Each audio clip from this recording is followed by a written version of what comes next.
Hello everyone, my name is Maria Mora, and I chose Kahoot and Nearpod as my two assessment tools.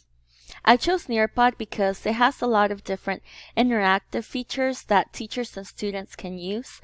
I've used it in my classes, and my students really enjoy using it. It immediately gives me feedback, and students are also able to receive feedback that I give them. According to Common Sense Education, it leverages the capabilities of one-to-one environments, which I think is particularly helpful in my case since my school is a one-to-one school. And we're encouraged to use Nearpod, and it's a really great way to add in lessons and different features that students really enjoy. It has over 7,000 built-in lessons and assessments for different content areas. It has options for teachers to also create their own lessons, to do videos, to have students draw their work or annotate on an image. It has the option for open-ended questions, loading 3D images, doing a poll, quizzes, filling the blanks, matching pairs, and it has the Pro has the option to do the virtual reality field trips, which is one of my favorite tools to use because it gives students the opportunity to visit places that they would normally not be able to visit. So when we go on Nearpod, it looks like this. And on the left hand side, we can do the Nearpod lesson library, which is where we can choose from the 7,000 different built-in lessons. We can select the subject, the grades, and then I really like that we can also choose the standards from whatever state we teach.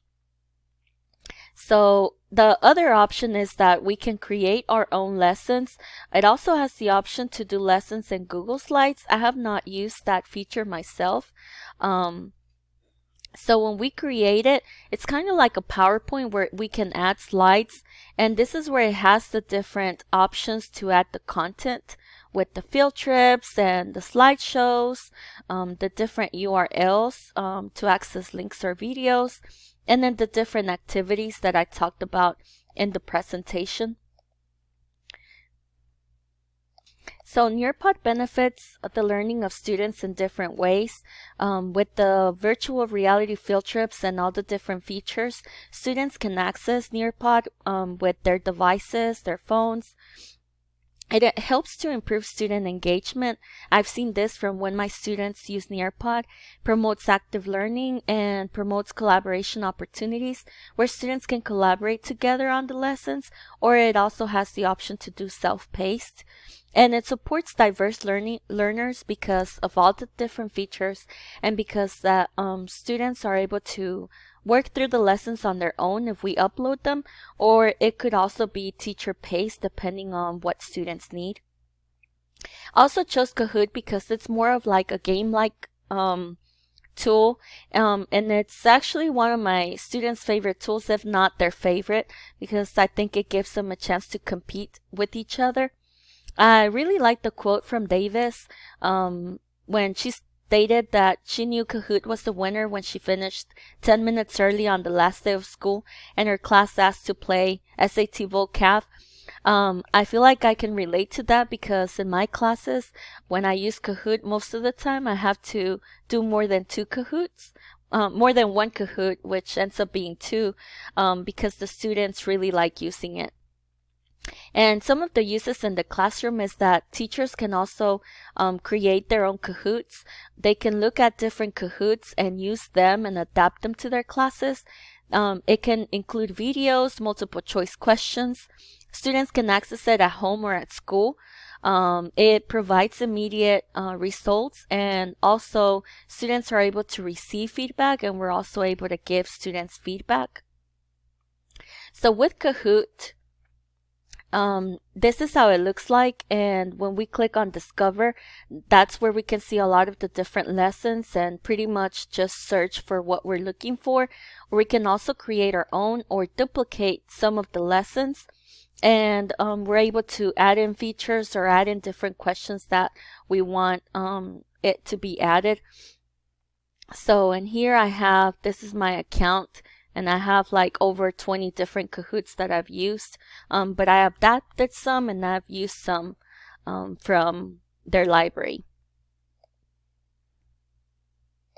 Kahoot benefits students because students are able to collaborate, they're able to compete among each other. It increases their engagement and they're able to access it with their phones, their tablets, their computers. And a lot of times they like their phones because it's easier and it allows for immediate feedback. Kahoot and Nearpod are both similar in the way that they're easily accessible. They both have built-in lessons and activities, and they also have the option for teachers to create their own lessons and activities and include the different features that they want based on the needs of their diverse students. It helps to increase student engagement. They both provide feedback and immediate student results, and they both also give us the opportunity to save their results in case we need to look at it later, or even give them a grade if that's what we choose to do. Kahoot and Nearpod are also different in that Nearpod has interactive lessons with the option of formative assessments, while Kahoot is more of a formative assessment tool. Nearpod includes a lot of interactive features, and Kahoot pretty much does multiple choice and multiple select. Nearpod has the option to do teacher or student paced, and Kahoot pretty much has a timed pace, and it's teacher paced. It has the option to do teach with slides, which is a pro feature that I haven't really used. And Nearpod is more of an activity like tool, and Kahoot is more of like a game like tool. These are my references, and I look forward to learning more about the assessment tools that you choose. And thank you for watching my video.